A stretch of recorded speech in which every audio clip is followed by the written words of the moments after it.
تیل، یہ دیا اب اس کے ورثاء کا ہو گیا ہے، اب گویا کہ اس کا جلنا میرے لیے مناسب نہیں ہے، یعنی یہ جو روشنی سے میں فائدہ اٹھا رہا ہوں، اب گویا کہ میں تو اس کا مالک ہی نہیں ہوں، تو اب میں اس سے فائدہ کیوں اٹھاؤں؟ تو آپ نے فوراً چراغ کو بجھا دیا، فرمایا کہ نہیں، اس کا مالک مر گیا ہے، اب یہ اس پر حق ورثاء کا ہے، اب یہ چراغ میرے لیے جلتا رہے، یہ میرے لیے مناسب نہیں ہے۔ اندازہ لگائیں کتنی بڑی احتیاط ہے، کتنی بڑی احتیاط، اللہ اکبر۔ تو یہ تھے وہ لوگ کہ جو اپنے آپ کو کہتے ہیں نا وہ پھونک پھونک کر قدم رکھنے والے، کہ نہیں جناب اب یہ چراغ کیوں جل رہا ہے، اس پر تو میرا حق ہی نہیں ہے، اس پر تو میرا حق ہی نہیں ہے، اللہ اکبر۔ تو یاد رکھیے گا میرے مدنی آقا صلی اللہ تعالی وسلم کا فرمان ہے، بروز قیامت جس کے جتنا زیادہ اخلاق اچھے ہوں گے، قیامت کے دن اسے اتنا ہی زیادہ حضور کا قرب نصیب ہوگا۔ اور حدیث پاک کا مفہوم ہے، حضور نے کیا فرمایا، میزان عمل میں حسن اخلاق سے وزنی اور کوئی عمل نہیں۔ دوسرا حضور نے فرمایا کامل ترین ایمان والا وہ ہے جس کے اخلاق اچھے ہوں۔ نمبر 3، حسن اخلاق گناہوں کو اس طرح پگھلا دیتا ہے کہ جس طرح سورج برف کو پگھلا دیتا ہے۔ حسن اخلاق گناہوں کو یوں مٹا دیتے ہیں، یوں پگھلا دیتے ہیں کہ جس طرح سورج کی تپش برف کو پگھلا کے پانی پانی کر دیتی ہے، اللہ اکبر۔ حضرت وابصہ بن معبد رضی اللہ تعالی عنہ سے مروی ہے۔ اب دیکھیں یہ حضور کا علم غیب بھی ہے۔ اب جناب وابصہ نا حضور کی بارگاہ میں سوال کرنے کے لیے آئے، اب یہ سوال جو سوچ کے لائے سو سوچ کے لائے، اب حضور کے قریب پہنچے، حضور نے فرمایا وابصہ ہو؟ کہا جی۔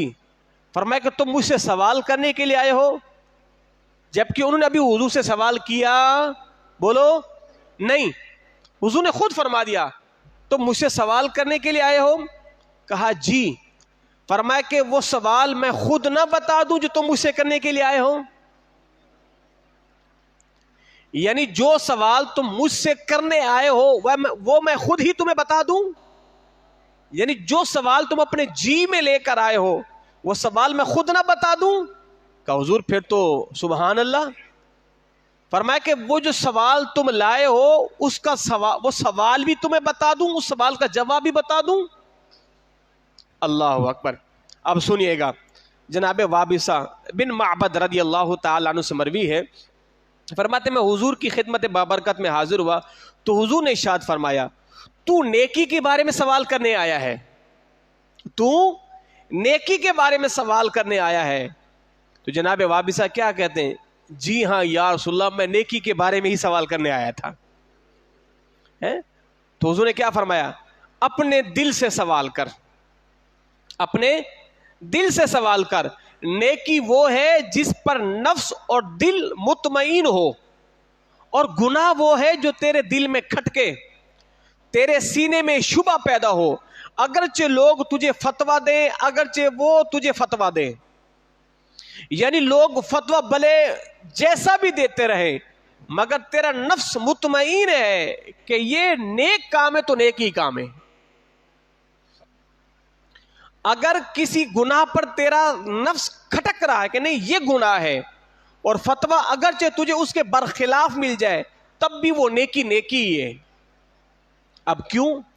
اس لیے کہ قرب قیامت حضور نے فرمایا ایسے لوگ فتویٰ دیں گے کہ جو خود بھی گمراہ ہوں گے لوگوں کو بھی گمراہ کریں گے،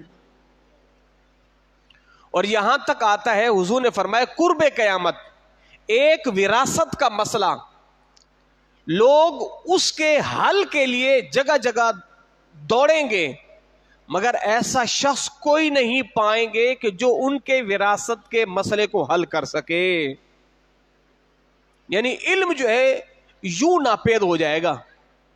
تو جب حضور نے فرمایا کہ جتنا ہو سکے تو مجھ سے علم سیکھ لو، اللہ اکبر۔ جناب رابعہ عدویہ رحمت اللہ تعالی علیہا کو ایک عرصے تک بہت زیادہ بے چینی ہوئی، دل کا سکون چلا گیا، تو جب بہت غور و فکر کیا تو پتہ چلا انہوں نے شاہی مشعل کی روشنی میں اپنی قمیص کا چاک سی لیا تھا. یعنی ان کے گھر کے پاس یا ان کے گھر کی چھت پر شاہی محلات ہوتے نا, تو ان شاہی محلات میں جو روشنی ہوتی ہے, جو ان میں بڑے بڑے فانوس اور دیے جل رہے ہوتے ہیں, تو اس روشنی میں میں نے اپنے قمیص کا چاک سی لیا تھا. فرماتے مجھے فوراً خیال آیا تو میں نے فوراً اس سلے ہوئے حصے کو پھاڑ دیا, تو میرے بے قرار دل کو سکون آ گیا. اب سمجھنے والی بات یہاں پر یہ ہے کہ وہ جو روشنی تھی وہ میرے لیے نہیں تھی, یعنی میں نے غیر کی روشنی سے نفع اٹھایا ہے, جبکہ شرعاً یہ بالکل جائز ہے. ایک ہوتا ہے تقوی اور ایک ہوتا ہے فتویٰ. ہم فتوے پہ عمل کرتے ہیں, تقوی پہ تو عمل کرنے کی بہت دور کی بات ہے, وہ تو ایسے لوگ عمل کر سکتے تھے. یعنی اگر آپ کے گھر کے پاس کسی کے گھر کی روشنی آپ کی گھر کی چھت پر آ رہی ہے, تو آپ اس روشنی سے فائدہ اٹھا سکتے ہیں, آپ اس روشنی میں بیٹھ سکتے ہیں, اس روشنی میں اپنا کوئی کام کاج کر سکتے ہیں, اپنے کپڑے بھی سی سکتے ہیں وغیرہ وغیرہ. مگر یہ اللہ والے کیسے تھے؟ فرماتے ہیں ہم نے سرکاری روشنی میں نے اپنے کپڑے کا چاک سیا تھا, جو کہ میرے لیے درست نہیں تھا, وہ بے قراری تھی, میں نے اس حصے کو پھاڑ دیا کپڑے کے, تب مجھے قرار آ گیا ہے. اللہ اکبر, اللہ اکبر. اب یہ دیکھیں, جناب ابن سیرین رحمت اللہ تعالی علیہ نے ایک مرتبہ آپ نے 40 مٹکے گھی کے خریدے, اور ان میں سے کسی ایک مٹکے سے مرا ہوا چوہا برآمد ہوا. یعنی 40 مٹکے گھی کے خریدے تو ایک میں سے جو ہے وہ چوہا مرا ہوا نکلا. آپ نے غلام سے پوچھا کہ یہ چوہا کس مٹکے سے نکلا تھا؟ تو غلام نے کہا حضرت مجھے تو یاد ہی نہیں ہے, 40 مٹکوں میں سے کون سا مٹکا تھا مجھے تو یاد ہی نہیں ہے. تو غلام نے لا علمی کا اظہار کیا, تو آپ نے فرمایا کہ تمام مٹکے بہا دیجئے, یعنی سارے کے سارے گھی کے مٹکے گرا دو. کیوں؟ اب اس لیے کہ چوہا اگر جس میں گر گیا ہے, اب کیا ہے, آج اس دور میں اس کو استعمال کر سکتے ہیں, مگر اس کو پاک کرنے کا طریقہ ہے, اس کو پاک کرنے کا طریقہ ہے. مگر وہ تقوی کے اس معیار پر پہنچ چکے تھے, ان کا نفس ان کا جی اس کو گوارا نہیں کرتا تھا. اب دیکھیے جناب بشر حافی رحمت اللہ تعالی علیہ, ان کی بہن نے سوال کیا امام احمد بن حنبل سے. سوال کیا حضرت یہ بتائیں, میں اپنے مکان کی چھت پر سوت کاٹتی ہوں. آپ سمجھتے نا سوت, پہلے سوت کاٹا جاتا تھا. فرماتے میں اپنے مکان کی چھت پر سوت کاٹتی ہوں, بسا اوقات شاہی مشعلوں کی روشنی ہم پر پڑتی ہے, اور ہمارے لیے اس روشنی میں سوت کاٹنا جائز ہے یا جائز نہیں ہے؟ اللہ اکبر. اب اندازہ لگائے.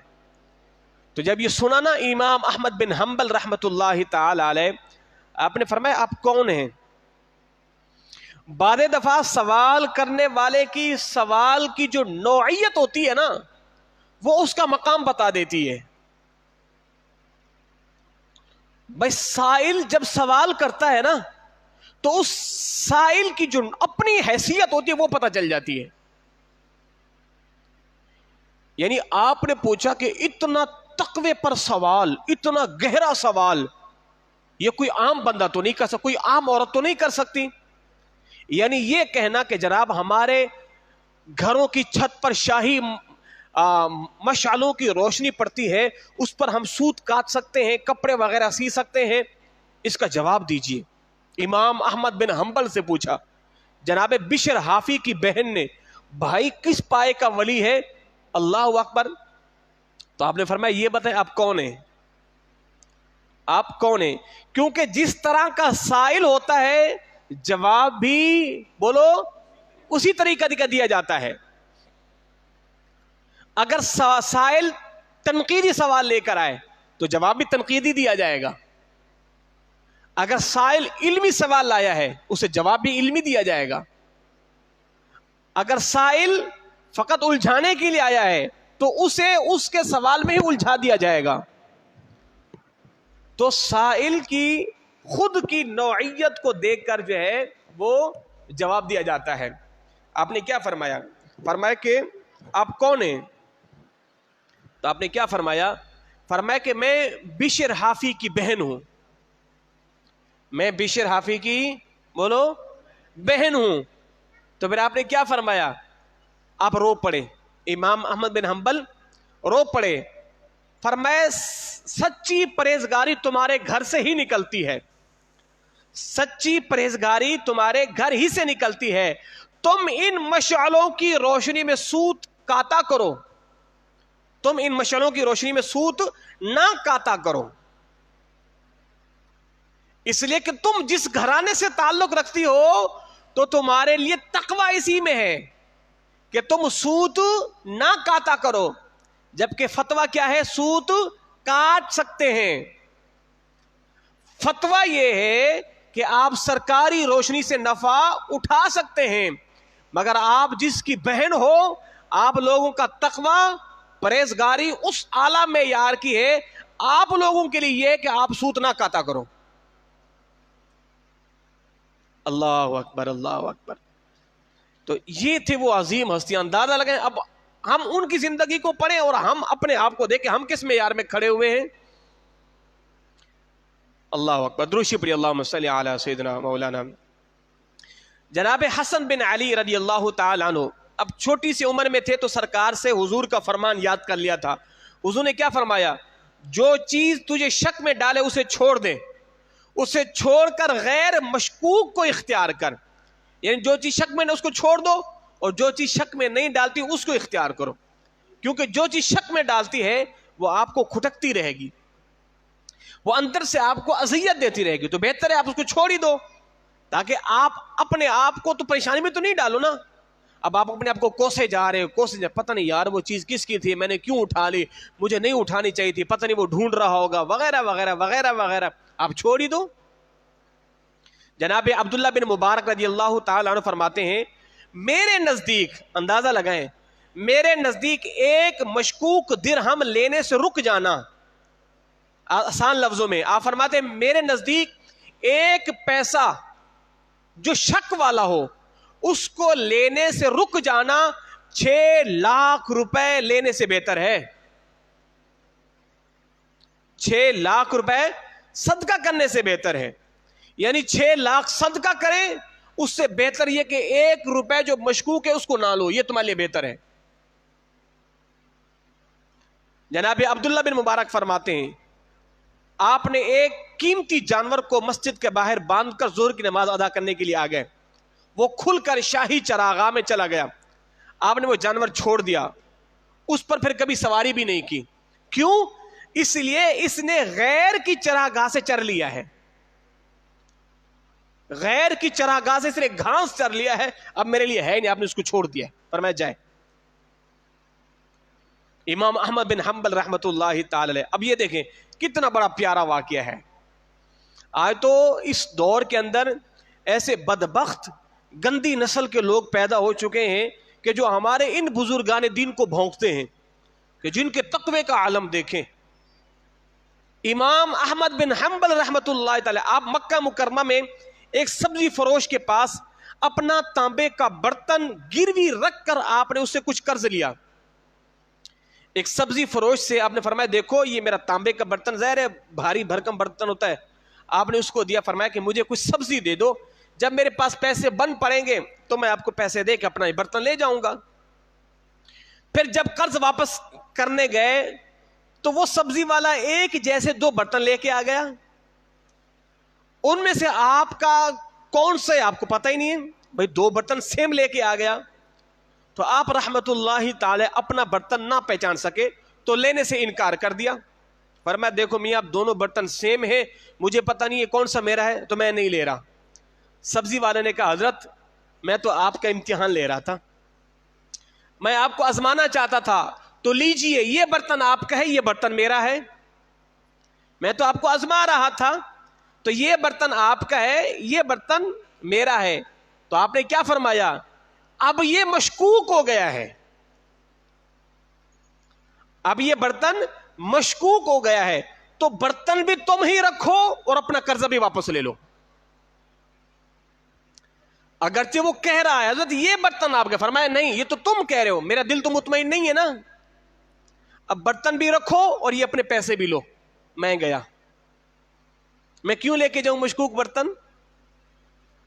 اور ہمارے یہاں کیا ہوتا ہے؟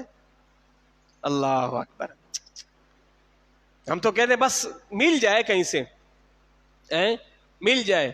بعض دفعہ تو ہم اپنی چیزیں پکڑا کے آ جاتے ہیں، اپنی خراب چیزیں ان کو پکڑا کے ان کی اچھی چیزیں لے کے آ جاتے ہیں۔ اور یہ ہمارے اکابرین، ان کے تقوی کا عالم دیکھیں، فرمایا کہ نہ بھائی نہ، ہو سکتا ہے میں جو لے کے جاؤں وہ تیرا ہو، جو میں لے کے جاؤں وہ تیرا ہو، اور اگر پھر میں اپنا ہی لے گیا مگر مجھے ایک شک تو رہے گا پتہ نہیں میرا ہے کہ نہیں ہے، تو اس سے اچھا ہے کہ بندہ لے ہی نہ، ختم، اپنے دماغ کو شک کے جھنجھٹ سے تو بچا لے۔ اللہ اکبر۔ تو یہ تھے وہ اکابرین کہ جن کے تقوی کا عالم یہ تھا۔ اللہ رب العزت ہمیں بھی ان بزرگان دین کی نقش قدم پہ چلنے کی توفیق عطا فرمائے۔ اللہم